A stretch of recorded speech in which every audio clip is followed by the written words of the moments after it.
His trade war, a new and harder hit on tariffs. Trump's punishing new threat to Canada's economy comes in a letter he posted last night on social media.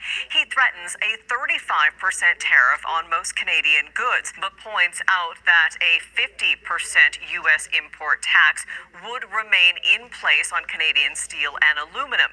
Canada's auto industry would also still be hit with a separate tariff. Carney and Trump have been keeping in touch on trade negotiations, texting and calling each other in the evenings, but his letter marks a return to where his trade war on Canada began, with Trump demanding Canada crack down on fentanyl smuggling into the U.S. This latest threat from U.S. President Donald Trump comes just 10 days from the deadline that the Canadian government was working towards to sign a new trade deal with the U.S. by July 21st.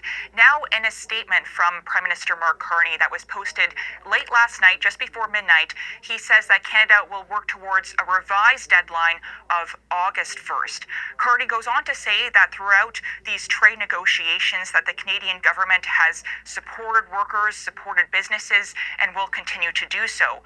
He also says that Canada has made progress on fighting fentanyl, stopping the scourge of fentanyl, and will continue to work with the U.S. to address this particular issue.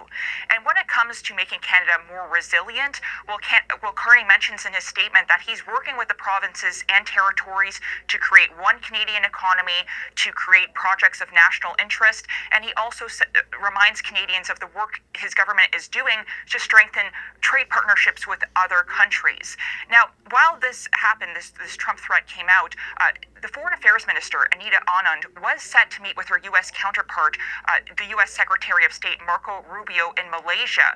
They're in Malaysia this week for meetings with the Association of Southeast Asian Nations, but Anand's office tells us that this meeting with Rubio did not happen because of scheduling issues.